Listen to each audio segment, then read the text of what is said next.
راجع لكم ليلادي بقصة مؤثرة جدا لأب باكستاني ربى بنته في أوروبا، لكنه قرر فجأة يرجعها تعيش في باكستان للأبد وتتجوز ابن عمتها الفقير. جهز اللايك والسبسكرايب ويلا ورايا. وبتبدأ أحداث الفيلم بأب خمسيني اسمه ميرزا، واللي كان باكستاني وعايش في النرويج، وزي أي أب بيقلق في نص الليل وبيقوم يطمن على أولاده ويغطيهم ويطفي الأنوار. لكن في اللحظة دي كانت بنته اللي اسمها نيشا بتجري في نص الشارع، ورجع البيت بعد نص الليل ومرعوبة أبوها يحس إنها مش موجودة لحد دلوقتي في أوضتها. لكن لحسن الحظ نيشا بتتسحب وبتوصل لسريرها بأعجوبة وبتنزل تحت البطانية قبل ما أبوها يدخل أوضتها ويتصدم إنها اتأخرت بره البيت لحد بعد نص الليل. والحمد لله مرت الأمور بسلام. وفي صباح اليوم التالي بنشوف نيشا واقفة مع زمايلها يلعبوا سلة بعد المدرسة، وبنعرف إن نيشا كبرت واتربت في النرويج وما تعرفش أي حاجة عن باكستان ولا عاداتهم ولا تقاليدهم، رغم إن ميرزا أبوها يدوب زرع فيها شوية قيم وعادات جيدة. وفجأة بنلاحظ نيشا ماسكة الموبايل وبترد على أبوها اللي بيقولها إن ميعاد خروجها من المدرسة فات من بدري وإنها لازم تكون في البيت فورا. في اللحظة دي قررت نيشا تروح البيت وبتشوف شاب اسمه جاك رايح يمشي جنبها، وكان شكلهم بيحبوا بعض ومش مجرد زمايل في المدرسة. ولما نيشا قربت توصل قررت إنها تتقدم بخطوات وتفترق عن جاك عشان محدش يشوفها. المهم إنها بتدخل البيت عشان تلاقي ضيوف عندهم من الجالية الباكستانية في النرويج واللي كانوا رايحين يحتفلوا بعيد ميلاد نيشا. لكن بنلاحظ إن والدة نيشا بتلبسها جاكيت لأن لبسها كان قصير، وكمان بتقفل الزراير لحد الآخر. وبقدر الإمكان الأب والأم كانوا بيحاولوا يحموا ولادهم من المجتمع الأوروبي اللي كان زي الوحش وبيلتهم أي عادات وتقاليد كويسة. وبعدها بتنزل نيشا تنادي على أبوها اللي كان عنده سوبر ماركت جنب البيت، وقد إيه كان الأب حنين جدا وبيحب بنته وفخور بيها وشايفها خلاص عروسة. وبعدها مباشرة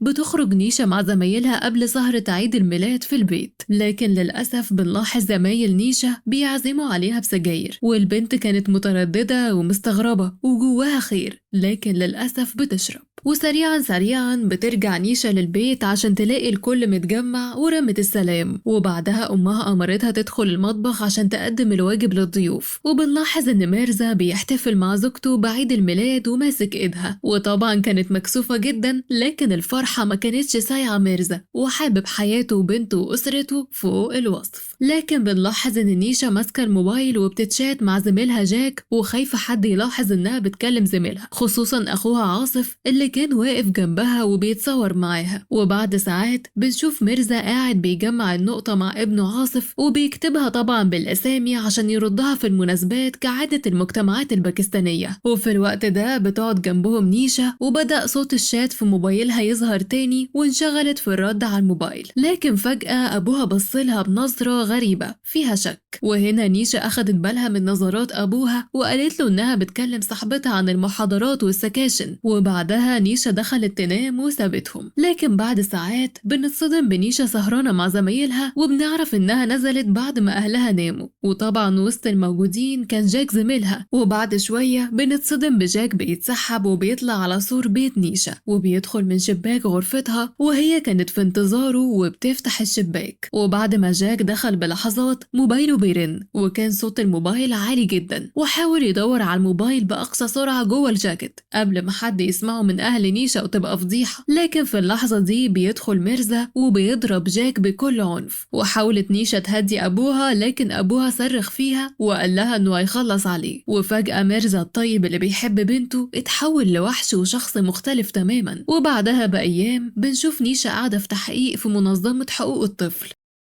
وحاسة بالذنب وعلى وشها حزن رهيب، وبتقول إنها غلطانة. وبنعرف إن منظمة حقوق الطفل دي موجودة في الاتحاد الأوروبي عشان تحمي الأطفال من العنف المنزلي. لكن الغريب إن المحققة كانت بتحاول تبسط الأمور لنيشا وتقول لها إنها ما غلطتش وإن اللي حصل ده طبيعي وما كانش لازم أبوها يتعامل معاها بعنف. وبعدها بنشوف نيشا قاعدة في غرفة في مبنى خاص بحقوق الطفل. وفي صباح اليوم التالي بتدخل زميلة نيشا وبتحضنها وبتحاول تهديها. وبعدها بدأت نيشا تنزل المدرسة تاني وبتقابل جاك وبيقول لها إن لو أبوها تعرض له مرة تانية هيخلص عليه، لكن نيشا رفضت طريقة جاك إنه يتكلم عن أبوها بالطريقة دي وقالت له إنها مش هتكمل في علاقتهم وسابته ومشيت. وبعدها بنشوف ميرزا مستني بنته في غرفة داخل منظمة حقوق الطفل، لكنه كان بيكلمها بطريقة رسمية جدا بسبب التحقيقات اللي حصلت مؤخرا، وقدم لها تقرير وشروط مكتوبة لرجوعها تعيش في البيت معاهم مرة تانية. وبعدها نيشا بنسمعها بتقول إنها انفصلت عن زميلها جاك، لكن أبوها صار من الغضب وقال لها إنه شافه في غرفتها وإنها كان لازم تكمل معاه ويتجوزها بسبب الفضايح اللي تعرضوا لها، وطبعا محدش هيقبلها ولا هيتجوزها أبدا. والغريب إن ميرزا سابها وخرج، وبكده مسألة رجوعها للبيت اتعقدت تماما. وبعدها بساعات بنشوف ميرزا قاعد مع أصحابه من الجالية الباكستانية وبيقولوا له إن اللي حصل ده ضريبة وبيدفعوها بسبب اختلاط أولادهم بعادات المجتمعات المفتوحة في أوروبا. يعني بالبلدي كده محدش بياخد كل حاجة، يا تعيش في بلدك وتستحمل الفقر يا تهاجر وعيالك تبوظ، وفي الغالب الجيل التاني من نسلك مش هيكون أصلا مسلم. المهم نصحوه يحتوي بنته ويسامحها وترجع تعيش معاه، وكان واضح إن ميرزا مشوش تماما ومش عارف ياخد قرار. ولما بيرجع لمراته كان باين عليهم آثار الصدمة والحزن على اللي حصل من بنتهم. في اللحظة دي كانت نيشا واقفة تحت البيت وعينيها كلها ندم وحزينة وبتنادي على أبوها يسامحها وبتترجاه. لكن بعد شوية بنشوف نيشا في مبنى حقوق الطفل وبنفهم إن أبوها مطلعش حتى من الشباك يشوفها وهي بتنادي. وبعد مرور أيام بنسمع نيشا بترد على أمها في الموبايل والفرحة مش سايعاها، وبتقول لها إنهم سامحوها وعاوزينها ترجع البيت. والبنت ما كدبتش خبر ولمت هدومها وخرجت فورا، حتى رفضت اقتراح المحققة اللي طلبت منها تستنى الاجتماع والتحقيق القادم مع أبوها. وبعدها بتخرج نيشا عشان تلاقي العربية مستنياها وبتركب وبترمي السلام، لكن محدش بيرد عليها وأبوها عينيه كلها شر. وبدأت العربية تتحرك وأخوها عاصف هو اللي كان سايق، وبدأ أبوها يلومها على اللي عملته وإنها فضحتهم وسط جيرانهم ومعارفهم من الجالية، والكل أصبح مشمئز وقرفان منهم وبيتجنب التعامل معاهم. وفضل يحكي لها عن معاناته داخل أوروبا والهجرة ودخوله للسجن عشان يوفر لها عيشة كريمة ليها ولأخوها،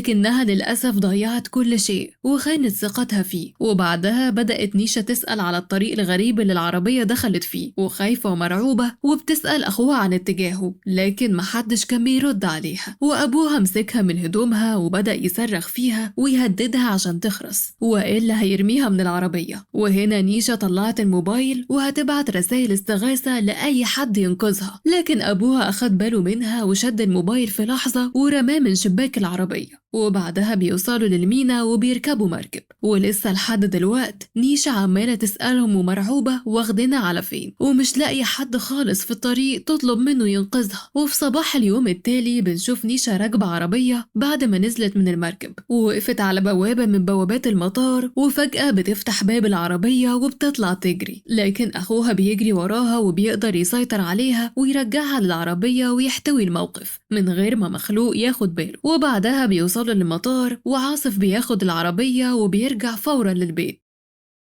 وهنا بياخدها ميرزا وبيدخل لصالة المطار وكان واخدها تحت ايده ومسيطر عليها وبيهددها. ونجح ميرزا يمر بنقط التفتيش وفحص الباسبور من غير ما حد يحس ان البنت مغلوبة على امرها او يفهم منها اي اشارة انها مخطوفة. وبعد ساعات بتتصدم نيشا وبتلاقي نفسها في مطار العاصمة الباكستانية اسلام آباد، وابوها خرج بيها فورا واتصدمت بمجتمع مختلف تماما كله زحمة ومواصلات غريبة وباع جائلين وكأنها رجعت بالزمن 100 سنة لورا. وبعدها بيوصل الأتوبيس اللي طلع بيهم من المطار على أبواب قرية ميرزا اللي نشأ فيها، وبنشوفه وهو داخل ببنته على بيت أخته وبيخبط على باب حديد عشان تفتح له. وفجأة بتخرج سعاد أخت ميرزا وبتسلم على أخوها وبتاخده بالحضن لأنه غايب عنهم من سنين. وبعدها بيدخلوا كلهم البيت والأجواء كانت كلها ترحيب والبيت كان كله دفى وسرور. وبعدها قربت نيشا من جدتها وسلمت عليها بيظهر شاب اسمه عامر وبيسلم على نيشا وبيرحب بيها، وبنعرف إنه ابن عمتها سعاد. وبعدها دخلوا كلهم يتغدوا، ولسه نيشا مصدومة ولسه عينيها بتحوم في المكان، وكانت بتسأل نفسها أنا فين وبعمل إيه هنا، ومين الناس الغريبة اللي أنا قاعدة وسطهم دول. وكان طبعا واضح إنها مستغربة إنهم سايبين المعالق والشوك وبياكلوا بإيدهم. وفجأة بتتصدم بعمتها وهي بتكلم أبوها وبتقوله إن كل الترتيبات جاهزة، وبتقوم نيشا من على الأكل وحاسة إن في حاجة بيخططوا ليها. وبعدها بتدخل الطرقة وبتفضل تعيط وتخبط برجليها في الحيط. وفي صباح اليوم التالي بتصحى نيشا بدري وبتغسل وشها، واتفاجئت بإن الباب مفتوح، فقررت إنها تخرج، لكن بتتصدم إن بوابة البيت الكبيرة مقفولة. ولما بتتحرك بين الغرف بتلاقي جهاز كمبيوتر وفيه وصلة نت،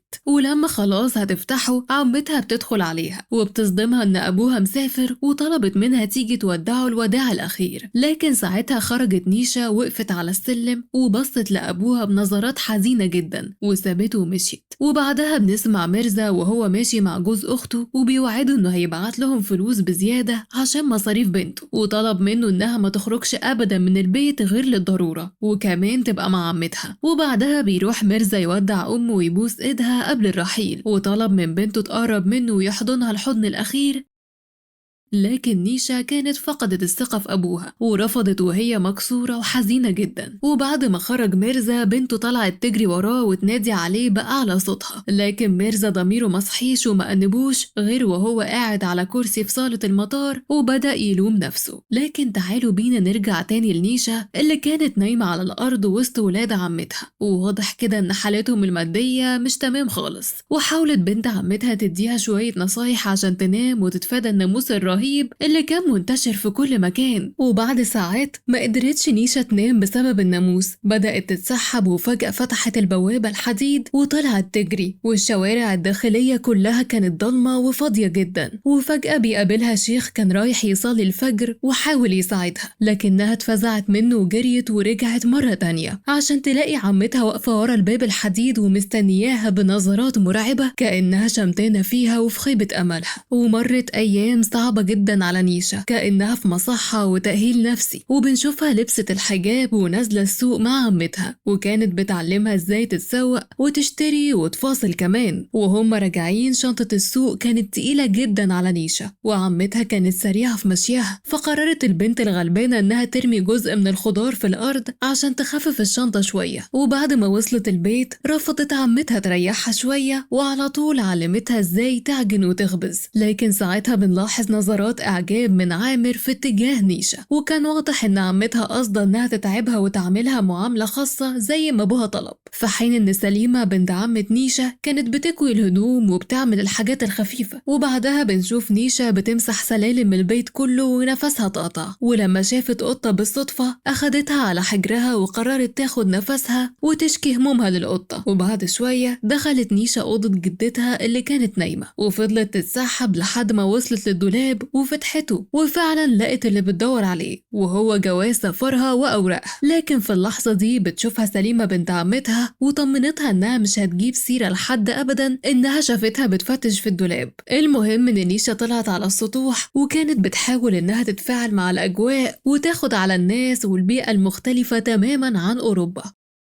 وبعدها أذان العصر بيأذن وبتحاول سليمة إنها تقنعها تنزل تصلي معاها، لكن للأسف نيشا ما كانتش واخدة على الصلاة ومحدش ربها خالص إنها تصلي. وبعد ما نيشا نزلت بنتفاجئ بإن معاها موبايل أخدته من الدولاب، لكن للأسف كان فيه خط مش جايب شبكة خالص ولا كأن ليه لازمة ورمته في الأرض. وفي صباح اليوم التالي بنشوف نيشا في السوق مع عمتها وحاسة بملل رهيب من الأيام اللي عمالة تتكرر ورا بعض ولونها رمادي، فقررت إنها تجري وتدخل سايبر وتفتح أكاونت الفيسبوك بتاعها، وبعتت مسج استغاثة لحد من زمايلها وتقول له كل التفاصيل. لكن للأسف عمتها بتلاحظ إنها مش حواليها ودخلت السايبر وشدتها من شعرها وراحت البيت حبستها في أوضة مقفولة، وكل ما نيشا تفتح شباك تلاقي وراه حديد، وفضلت تصرخ إن حد يجي ينقذها لكن بلا جدوى. وبعد أيام بنشوف نيشا قاعدة على الأرض وفردة رجليها وشعرها منكوش كأنها في سجن، لكن لكن فجأة جوز عمتها قرر يدخل لها بالأكل وصعبت عليه، وقرر يتعامل معاها بشوية حكمة. وبعدها بدأ يلومها على اللي عملته في بلدها،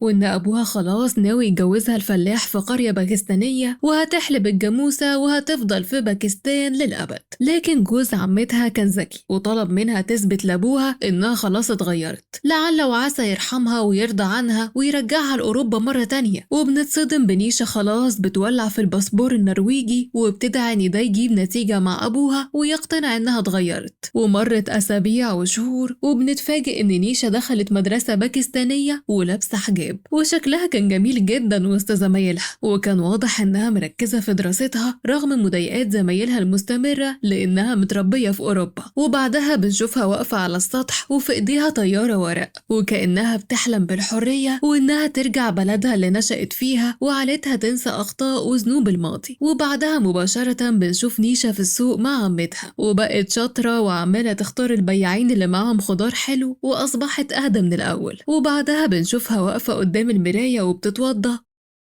وبتلف حجابها وما بقتش تنساه خالص. والأجمل من كده إنها بقت تصلي وبتحافظ على الفروض كلها. لكن بنلاحظ إن عامر ابن عمتها أصبح منجذب ليها جدا، ودايما بيحاول يفتح حوارات معاها ويسألها عن سبب حزنها ووحدتها. قال يعني ده شيء غريب ومبهم بالنسبة له. وفي نهاية اليوم بنتفاجئ بالأسرة كلها طالعة تبات فوق السطح بسبب الحر والناموس الرهيب، وطبعا مفيش تكييف. ومرت الأيام وبنشوف نيشة راكبة الموتوسيكل ورا عامر وسليمة، وخلاص تقريبا كده نسيت أوروبا وبقت باكستانية زيها زيهم. لكن يوم عن يوم حبها لعامر بيزيد، وبقى دايما يفسحهم هي وسليمة. ونيشة بدأت الأجواء دي تفرحها وتبهرها بخلاف الماضي، وكانت بتحب جدا الإكسسوارات الفضة وبتتزين بالألوان الخاصة ببنات باكستان. لكن للأسف بدأت نيشة تقع في حب عامر، وحبهم يوم عن يوم بيزيد، ووجودهم في مكان واحد الأول هيبقى ليه عواقب مش كويسة. وفي يوم من الأيام أخدها عامر يفسحها في وقت متأخر بالليل، لكن الشرطة قبضت عليهم وهم مع بعض وضربوا عامر وبهدلوهم وباتوا في مركز الشرطة. وفي صباح اليوم التالي الشرطة بتاخدهم وبيخبطوا على باب عامر وبترجعهم لأهاليهم. وقدر والد عامر يحتوي الموقف ويقدم رشوة للشرطة قبل ما تحصل فضيحة. وبعدها بتدخل نيشة وعمتها بتجبرها تكلم أبوها وتحكي له على اللي حصل. وللأسف عمتها كانت ست لئيمة غير سوية، وأمرتها تبعد اللوم تماما عن ابنها عامر، وأمرت نيشة تقول إنها السبب في كل اللي حصل. وما اكتفتش بكده، ده كلمت أخوها وقالت له إن نيشة هي اللي أجبرت عامر يخرجوا سوا متأخر وقدمت له كل الإغراءات. وأخيرا طلبت من ميرزا يجي باكستان وياخد بنته فورا وإلا هيرموها في الشارع. ونيشة يا عيني ما قدرتش تتحمل كمية الظلم والقهر من عمتها ومسكت فيها وكانت هتخنقها، لكن عمتها كانت قوية وضربتها بالقلم ووقعتها على الأرض. ومرت أيام عذاب على نيشة، وبتتفاجئ بأبوها داخل من الباب وواصل حالا من السفر، لكن كالعادة استقبلها بنظرات استحقار وإهانة، وبينهم فجوة كبيرة زي السما والأرض. وبعدها قعد ميرزا مع أخته وجوز أخته واقترح عليهم إن ابنهم عامر يتجوز بنته نيشة، لكن أخته رفضت قطعا وكأنهم ملايكة هي وابنها، وأمرت ميرزا ياخد بنته بعيد. لكن ميرزا حاول محاولة أخيرة وسأل عامر عن مدى رغبته في الزواج من نيشة، وقال له إنه مش هيتكلف ولا سنت. لكن عامر كان لسه عيل جبان وقال له إن القرار كله في إيد أمه وما يقدرش يخالف أي حاجة تقولها. وللأسف ميرزا استدعى بنته اللي كانت واقفة على الباب وأمرها تقعد جنبه وتف عليها في مشهد يقطع القلب وقاسي جدا،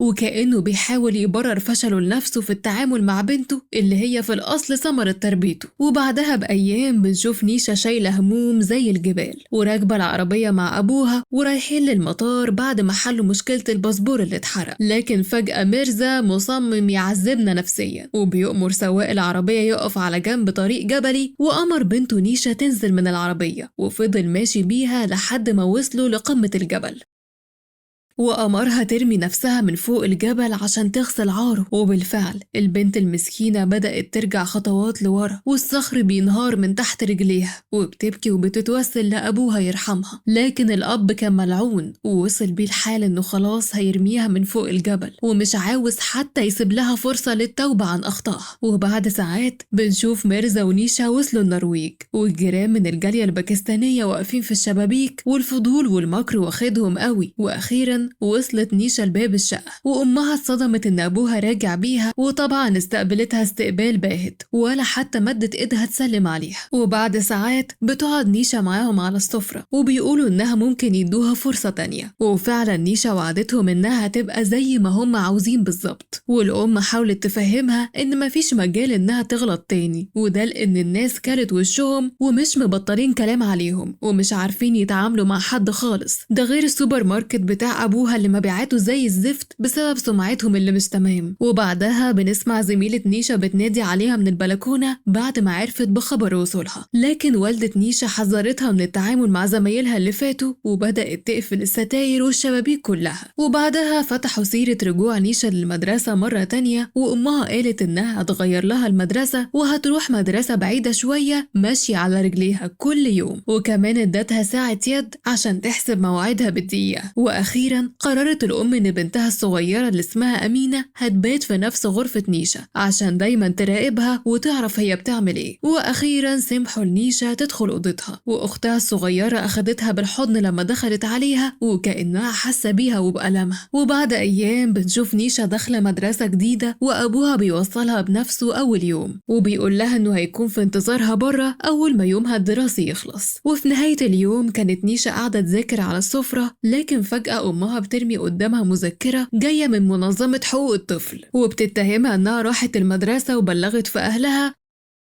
وبتتهمهم إنها بتتعرض لسوء معاملة في البيت. ورغم إن نيشا أقسمت إنها ما بلغتش أي حد بأي شيء، إلا إن أمها كالعادة كانت بتكذبها وبتقول لها إنها دمرت حياتهم. وفي صباح اليوم التالي استجابت الأسرة كلها للاستدعاء داخل مبنى المنظمة، وبدأت المحققة تتكلم مع نيشا وحاسة إن البنت كاتمة في نفسها وأهلها بيتعاملوا معاها بنوع فيه قسوة وتعسف. لكن نيشا قالت للمحققة إن حياتها حاليا مستقرة في بيت أهلها وإن كل شيء تمام. لكن المحققة أصرت تخف الضغوط على نيشا وأمرت أهلها كلهم يخرجوا من القاعة عشان البنت تتكلم. والمحققة واجهتها بالرسالة اللي نيشا بعتتها من أكاونت الفيسبوك وهي في باكستان، لكن نيشا قالت لها إن نفسيتها وقتها ما كانتش مستقرة إطلاقا وكانت غضبانة، وسفرها لباكستان كانت عشان تتعرف على ثقافة أهلها هناك. وبكده بنفهم إن البنت نسيت الماضي وتابت ونفسها تفتح صفحة جديدة مع أهلها ويعاملوها كويس. لكن للأسف بعدها بيوم بترجع نيشا للمدرسة عشان تلاقي عندهم ضيوف، وبتعرف إن جايلها عريس، وكان أهله فاتحين كاميرا اللاب عشان يشوف نيشا في الرؤية وعجبته جدا. لكن والدة العريس كانت مصممة إن نيشا هتسافر كندا تعيش مع العريس، وكمان هتقعد في البيت وممنوع الشغل. وطبعا أهل نيشا كانوا موافقين على كل الشروط ومنتظرين أي فرصة يبيعوا فيها بنتهم ويخلصوا منها. ونيشا قاعدة وسطهم مش قادرة تنطق ولا كلمة، ودخلت أوضتها منهارة من العياط تحت بطانيتها ومحدش حاسس بيها ولا سمعها. لكن أبوها كان معدي بالصدفة جنب الباب وسمع عياطها، وما كانتش عارفة إنه صاحي واقف على الباب. وهنا بتتسحب نيشا وبدأت تنزل من البلكونة لبلكونة الجيران في الدور اللي تحتهم لحد ما نزلت على الأرض وقررت تجري وتهرب في عز البرد. وعينيها جت في عين أبوها اللي كان واقف في الشباك وشايفها بتهرب وعاوز يقفل صفحتها للأبد. ورحلت نيشا يمكن تلاقي حد ينسى أخطائها وماضيها ويصدق توبتها ويكون حنين عليها بدل أمها وأبوها اللي قلوبهم حجر وأثروا في تربيتها وكمان أثروا في معاملتها لما غلطت. رأيكم يهمني جدا طبعا، وهقرأ كل الكومنتس وارد عليها بنفسي. وبكده تكون انتهت أحداث القصة، واستنوني في قصص جاية كتير. سلام.